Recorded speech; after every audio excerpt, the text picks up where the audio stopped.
So today we are going to learn about the lanthanide contractions and ionization potential. ये दोनों बहुत ही important चीज है। हम लोग ने पिछली क्लास में एटॉमिक रेडियस के बारे में पढ़ा था, उसमें एक छोटा सा टॉपिक लैंथेनाइड कॉन्ट्रैक्शन बचा रह गया था, तो उसको हम लोग पढ़ेंगे। और ये जो लैंथेनाइड कॉन्ट्रैक्शन पढ़ रहे हैं ये आपका क्लास 12th में भी बहुत काम देगा, ठीक है। वहां पे भी हम लोग डी एंड एफ ब्लॉक पढ़ेंगे, वहां पर भी हम लोग को काम देगा। देखो सबसे पहले लैंथेनाइड कॉन्ट्रैक्शन होता क्या है। लैंथेनाइड कॉन्ट्रैक्शन, लैंथेनाइड ग्रुप के जो मेटल्स होती हैं, जो मेटल्स लैंथेनाइड ग्रुप की होती हैं, बिटवीन एटॉमिक नंबर जिनका होता है 58 से 103 के बीच में, उन मेटल्स का जो लास्ट इलेक्ट्रॉन होता है वो n-2f ऑर्बिटल में पहुंचता है। किसमें पहुंचता है? n-2f ऑर्बिटल में।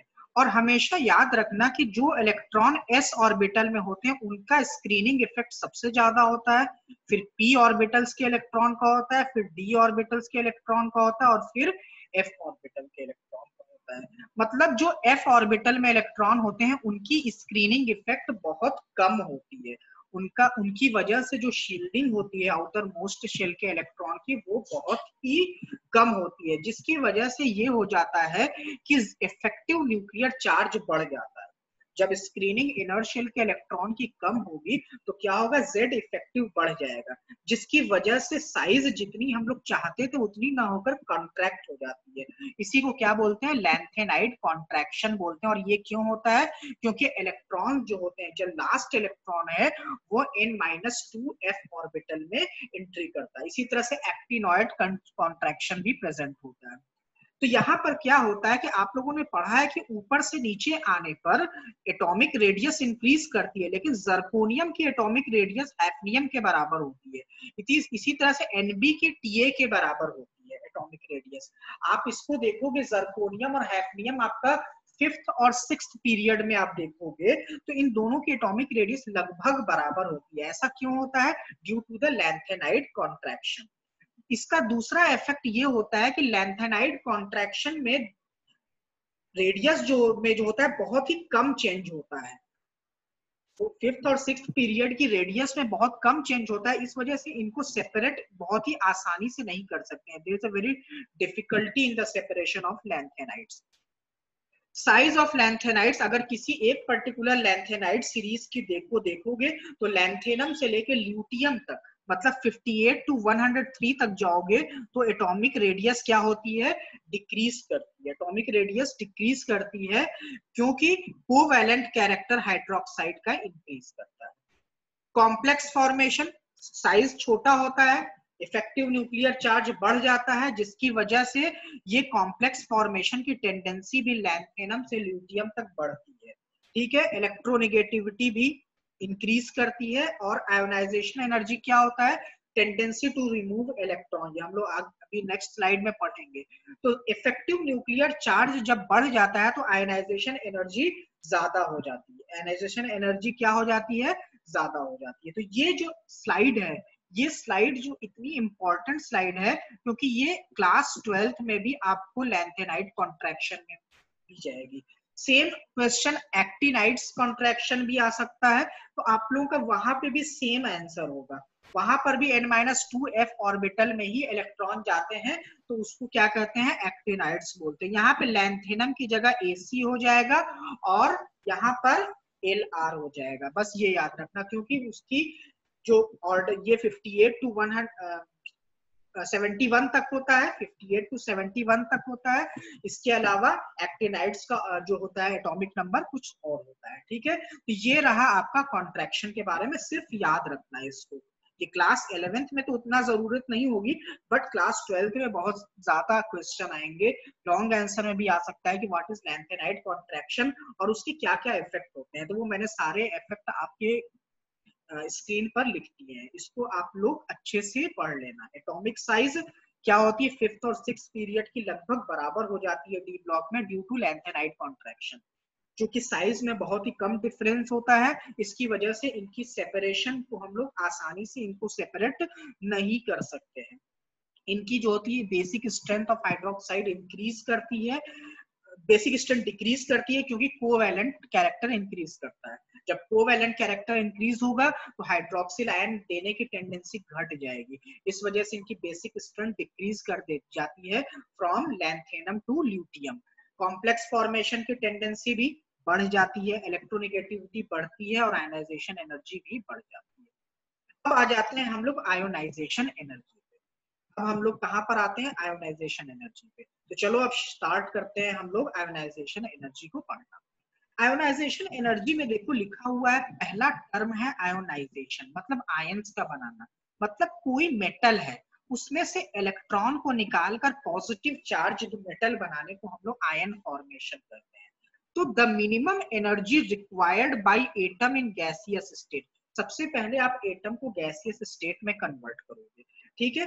अब उस एटम को जो गैसियस स्टेट में है उसको मिनिमम एनर्जी कितनी दी जाए जिससे उसका इलेक्ट्रॉन बाहर निकल जाए, उसी को क्या बोलते हैं? Ionisation energy. जैसे यहाँ पर हमने मेटल को एनर्जी दी, जब एनर्जी दी तो इलेक्ट्रॉन्स को एनर्जी मिल गई और वो एटम की बाउंड्री को छोड़ के बाहर आ गया और एटम क्या हो गया? पॉजिटिवली चार्ज हो गया। तो ये एनर्जी की वैल्यू क्या कहलाएगी? Ionization energy.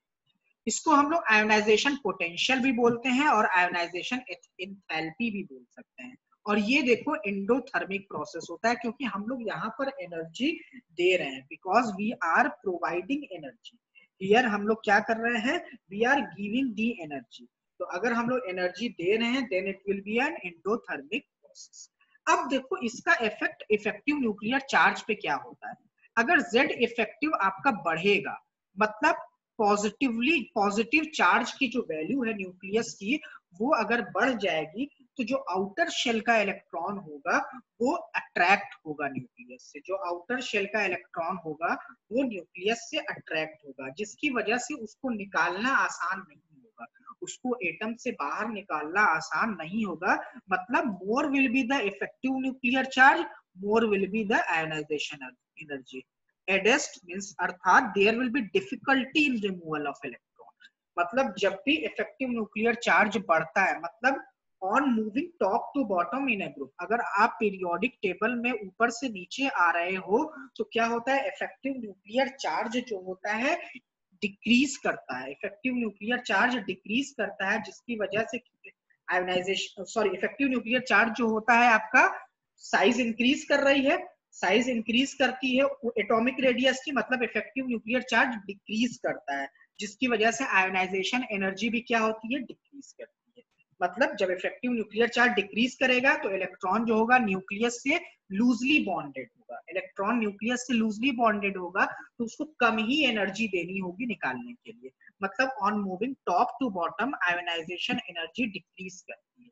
लेकिन अगर आप left to right in a period जा रहे हो तो Z effective nuclear charge increase करता है, जिसकी वजह से आयोनाइजेशन एनर्जी इंक्रीज करती है। कुछ एक्सेप्शन है, उसको हम लोग नेक्स्ट स्लाइड में पढ़ेंगे। तो टेंडेंसी टू रिमूव इलेक्ट्रॉन, मतलब अगर आयोनाइजेशन एनर्जी ज्यादा है तो हम लोग इजिली इलेक्ट्रॉन को हम लोग रिमूव नहीं कर सकते। मतलब टेंडेंसी टू रिमूव इलेक्ट्रॉन हमेशा आयोनाइजेशन एनर्जी के इनवर्सली प्रोपोर्शनल होती है, हमेशा आयोनाइजेशन एनर्जी के इनवर्सली प्रोपोर्शनल होती है। क्लियर? अब देखो दूसरा आता है आपका मेटेलिक कैरेक्टर। मेटल्स क्या होते हैं? मेटल्स वो होते हैं जो कि energy positive charge electron release करके पॉजिटिव चार्ज बनाते हैं। मतलब अगर आयनाइजेशन एनर्जी कम होगी तो वो इजिली इलेक्ट्रॉन रिलीज करेंगे, मतलब मेटेलिक कैरेक्टर इंक्रीज कर जाएगा। और इसी तरह से जब पॉजिटिव आयंस बनते हैं, जब आपको पता है हमेशा ions are always more reactive, तो रिएक्टिविटी इंक्रीज करती है जब आयनाइजेशन एनर्जी कम होती है। दूसरा है अगर नंबर ऑफ शेल सेम आ जा रहे हैं, अगर नंबर ऑफ शेल सेम आ रहे हैं, जैसे हमारे पास आ रहा है सोडियम और मैग्नीशियम, सोडियम और मैग्नीशियम में मैं पूछ रहा हूँ कि आयनाइजेशन एनर्जी किसकी ज्यादा होगी। तो दोनों का इलेक्ट्रॉनिक कॉन्फ़िगरेशन देखो, इसका 281 है और इसका 282 है। दोनों में नंबर ऑफ शेल्स 3 आ रहे हैं। सोडियम में भी नंबर ऑफ शेल्स कितने आ रहे हैं? 3, और मैग्नीशियम में भी आ रहे हैं। तो आपको देखना होगा ionisation energy is directly proportional to atomic number, मतलब जिसका एटॉमिक नंबर ज्यादा होगा उसकी आयोनाइजेशन एनर्जी ज्यादा होगी। होगी, मतलब मैग्नीशियम की आयनाइजेशन एनर्जी सोडियम से ज्यादा होगी। क्लियर? ये है। और दूसरा है ionisation energy is inversely proportional to size, ये भी होता है। ऑब्वियसली मैग्नीशियम की साइज ज्यादा, मैग्नीशियम की साइज क्या होती है, कम होती है सोडियम से। मैग्नीशियम की साइज कम होती है जिसकी वजह से उसकी आयोनाइजेशन एनर्जी बढ़ जाती है, क्योंकि आपको पता है जब हम लोग लेफ्ट टू राइट पीरियड में जाते हैं तो एटॉमिक साइज डिक्रीज करती है। बस जीरो ग्रुप की एटॉमिक साइज सबसे ज्यादा होती है, क्योंकि वहां पर हम लोग वांडर वाल रेडियस को कंसीडर करते हैं। तो ये था आयोनाइजेशन एनर्जी के बारे में। किसी को कोई डाउट यहाँ तक? Please reply if you have any doubt in this slide.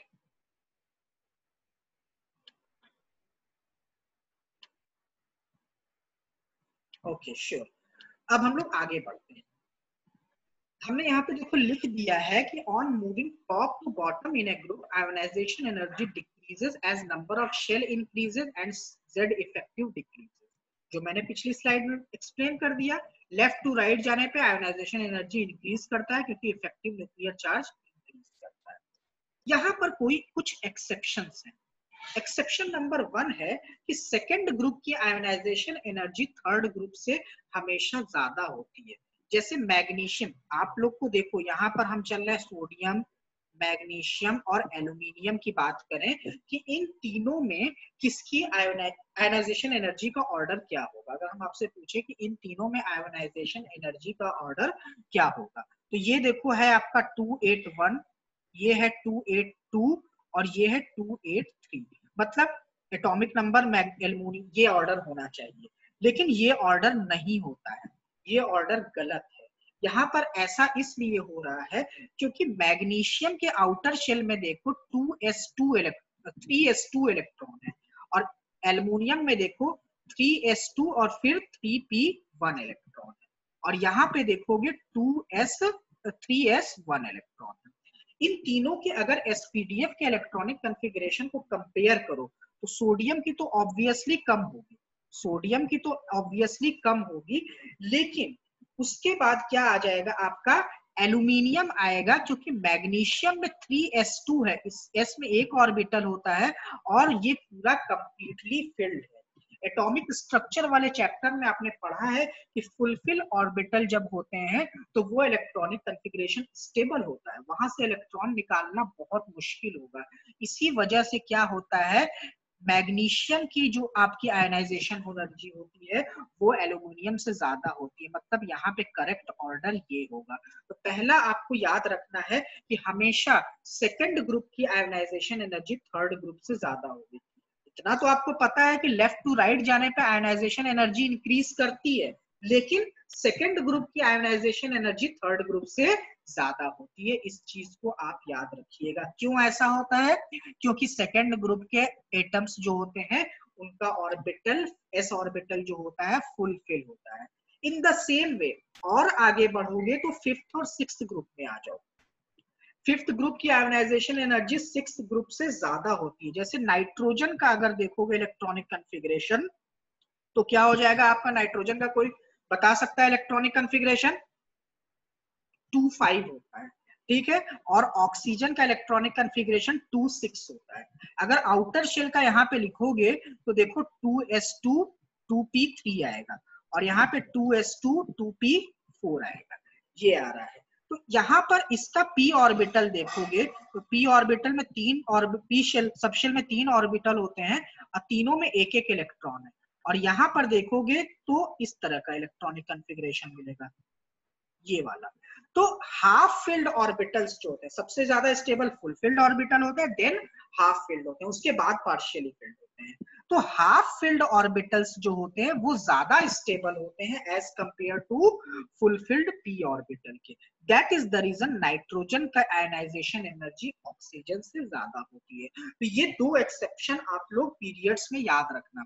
जब भी आप लोग पीरियड्स में लेफ्ट टू राइट मूव करोगे, whenever you are moving in a period from left to right, ionization energy will be increased, but there are two exceptions. Second group की ionisation energy हमेशा third group से ज्यादा होती है, और fifth group की ionisation energy हमेशा sixth group से ज्यादा होती है। क्लियर? किसी को डाउट यहां तक?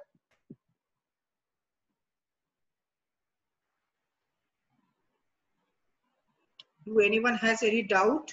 Tell me, Soumya, what is the doubt?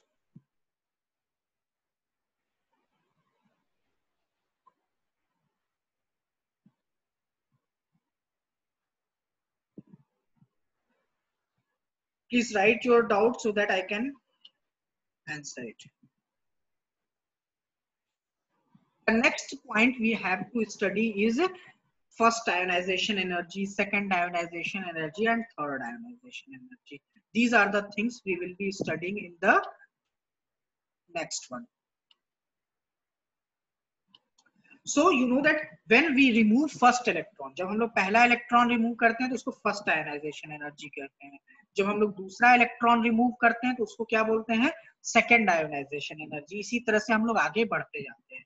और हमेशा याद रखना, फर्स्ट आयोनाइजेशन एनर्जी कम होती है सेकेंड आयोनाइजेशन एनर्जी से, second ionization energy third ionization energy से कम होती है, और इस तरह से क्रम चलता जाता है. मतलब अगर आप इसके आगे लिखोगे तो आपको मिलेगा ये ऑप्शन कि IE4 फिर IE5, इस तरह से आपका चलता जाएगा.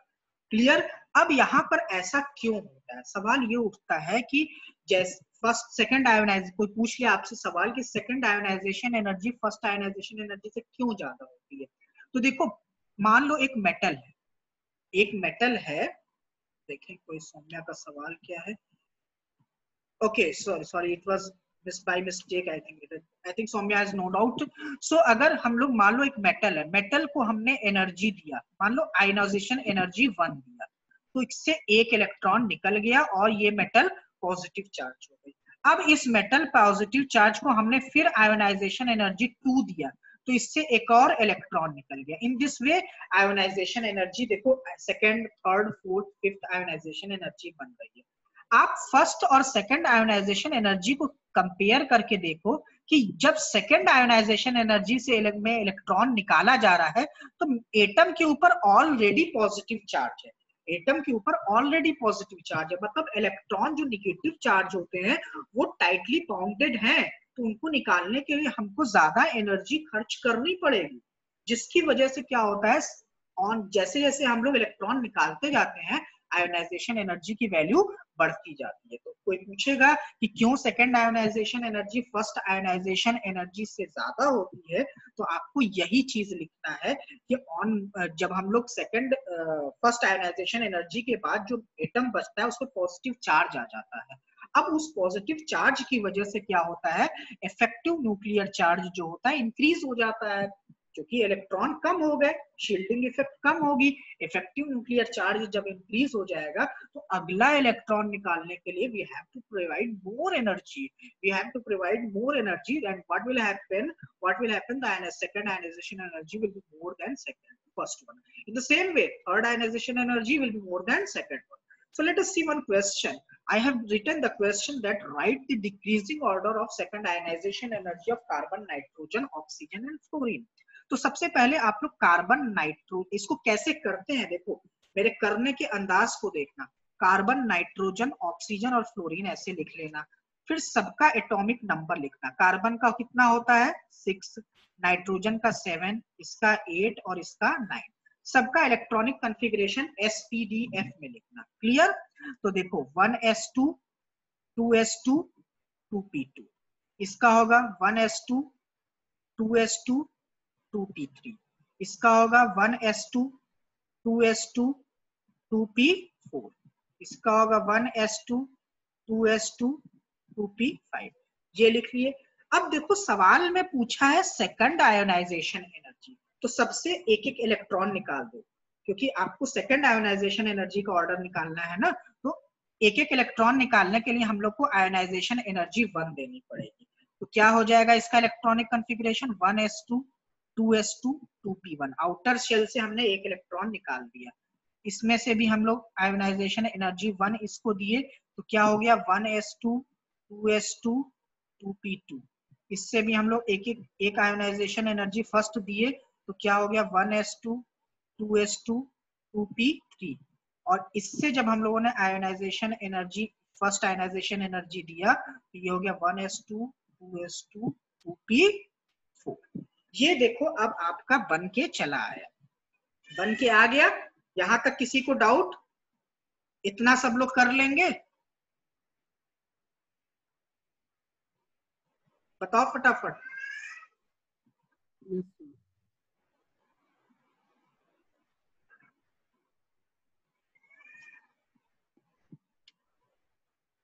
Okay, now after doing this one, you have to identify the group. You have to identify the group. अब देखो यहाँ पे लास्ट इलेक्ट्रॉन में कितने, लास्ट शेल में कितने इलेक्ट्रॉन है? थर्ड इलेक्ट्रॉन है। तो ये किस ग्रुप का हो गया? थर्ड ग्रुप का। यहाँ पे 4 इलेक्ट्रॉन है तो फोर्थ ग्रुप का, यहाँ 5 है तो फिफ्थ ग्रुप का, और यहाँ सिक्स्थ ग्रुप का। अब आप लोगों को पता है कि on moving left to right ionisation energy increase करती है। लेफ्ट टू राइट जाने पे आयोनाइजेशन एनर्जी इंक्रीज करती है। तो सबसे कम आयोनाइजेशन एनर्जी जो होगी वो हो गई कार्बन की। सबसे कम आयोनाइजेशन एनर्जी कार्बन की हो गई। उसके बाद आपकी आयोनाइजेशन एनर्जी नाइट्रोजन की हो गई, ठीक है।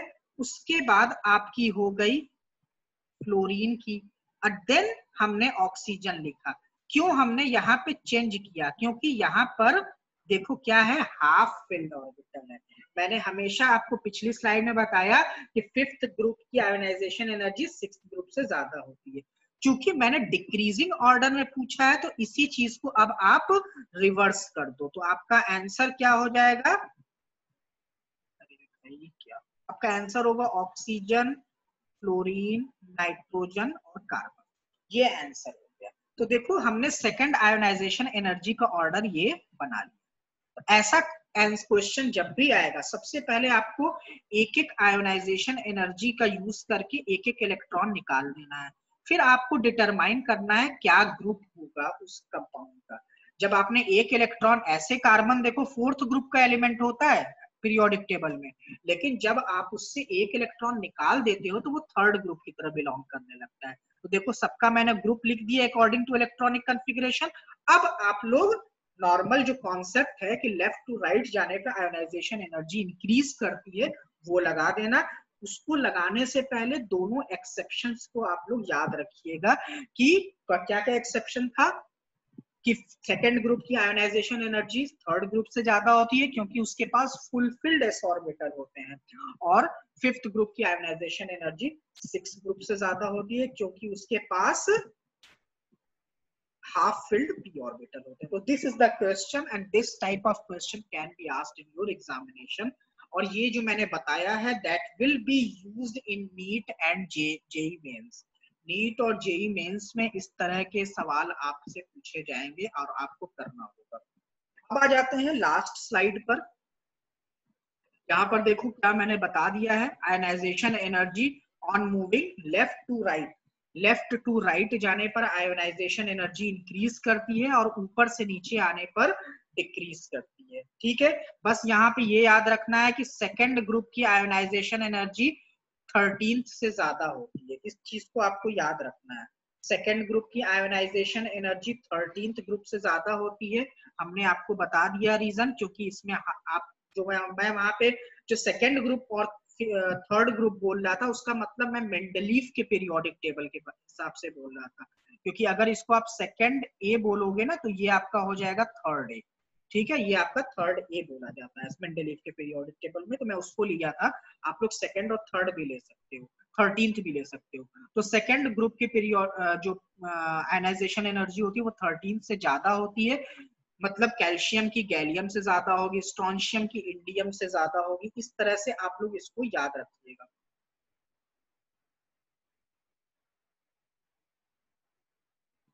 एफ की ओ से नहीं, हाँ पिछली स्लाइड क्या है,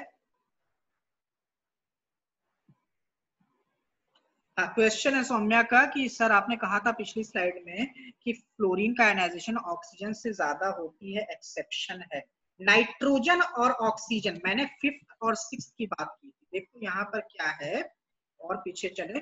देखो यहाँ पे मैंने नाइट्रोजन ऑक्सीजन लिया था क्योंकि यहाँ मैंने नाइट्रोजन और ऑक्सीजन एटम की बात कर रहा था, लेकिन यहाँ पर देखो मैं सेकंड आयोनाइजेशन एनर्जी की बात कर रहा हूँ। सेकंड आयोनाइजेशन एनर्जी मतलब अब आपने एक इलेक्ट्रॉन निकाल दिया है, ये अभी 6th ग्रुप में है और ये 7th ग्रुप में है। जब आपने एक एक इलेक्ट्रॉन निकाल दिया तो इसका ग्रुप चेंज मैंने कर दिया एज पर इलेक्ट्रॉनिक कॉन्फ़िगरेशन, तब हम लोग का ये आ रहा है। समझ में आ गया?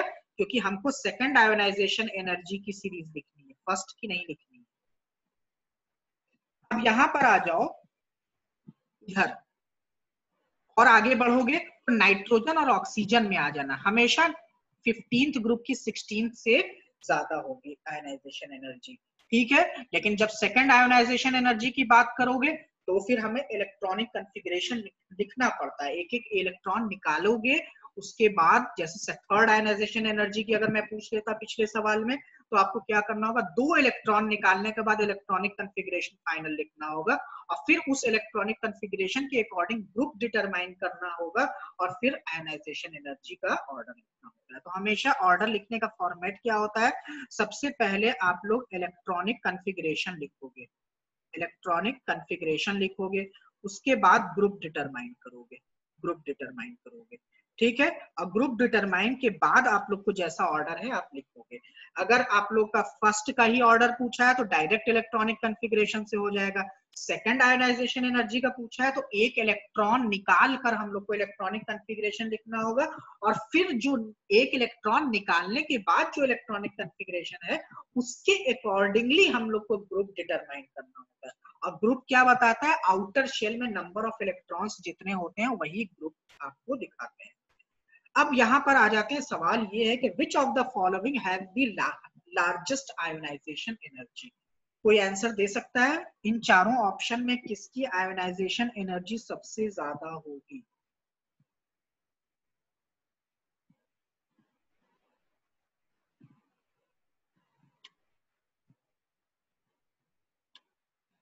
तो आंसर मुझे अनूप की तरफ से मिला है कि डी होगी। चलो देखते हैं, देखते हैं क्या है।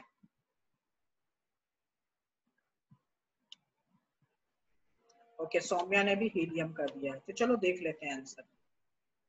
यहां पर देखो, सोडियम की पोजीशन ये है, एल्यूमिनियम की पोजीशन ये है, ठीक है, और हाइड्रोजन की ये है, हीलियम की ये। आपको पता है कि ऊपर से नीचे आने पर आयोनाइजेशन एनर्जी घटती है, मतलब सोडियम और एल्यूमिनियम हाइड्रोजन और हीलियम से नीचे हैं तो ये पहले ही कट गए क्योंकि इनकी आयोनाइजेशन एनर्जी कम होगी। अब हाइड्रोजन और हीलियम में देखना है। आपको पता है कि लेफ्ट टू राइट जाने पर आयोनाइजेशन एनर्जी इंक्रीज करती है, तो answer will be helium. Answer क्या होगा आपका? हीलियम होगा। अब यहाँ पे और ये याद रखना, हीलियम की सारे नोन एलिमेंट्स में सबसे ज्यादा आयोनाइजेशन एनर्जी होती है। हीलियम की सारे नोन एलिमेंट्स में सबसे ज्यादा आयोनाइजेशन एनर्जी किसकी होती है? हीलियम की होती है। इस चीज को आप याद रखिएगा, all known elements maximum ionisation energy is of helium. Maximum ionisation energy किसकी होगी? हीलियम। अब अगला है, which of the following have smallest ionisation energy? Please answer this.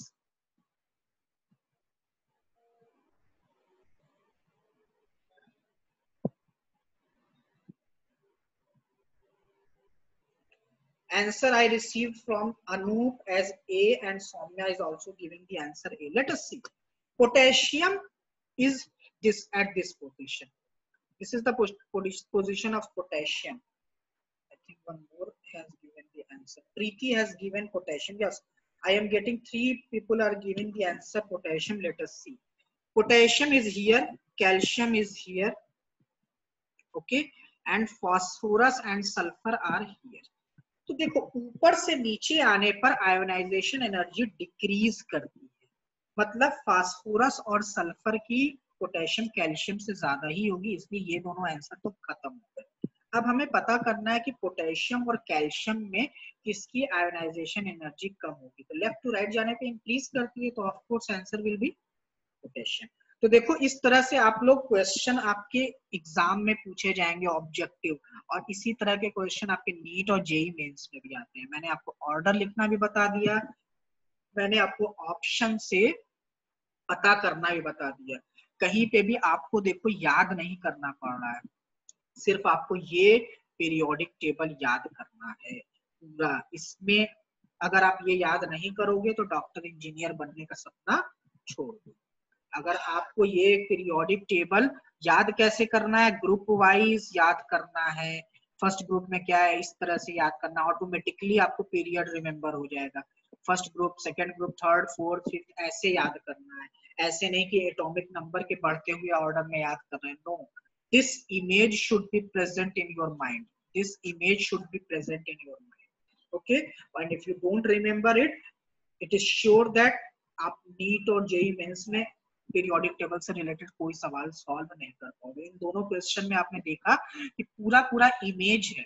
अगर आपके दिमाग में इमेज उस टाइम आपको, मैंने तो यहाँ पे बना के दिखा दिया है क्वेश्चन के पहले, बट आपके कॉम्पिटिटिव एग्जामिनेशन में ऐसा नहीं रहेगा, आपको रिमेम्बर करना पड़ेगा। तो कैसे करोगे? सो रिमेम्बर कि आपको याद रखना जरूरी है इस चीज को। और देखो मैंने क्वेश्चन करके बता दिया कि कैसे अप्लाई होता है।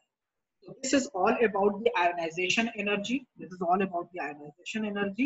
And in the next class, we will be learning about electron affinity and some of the concept of electronegativity.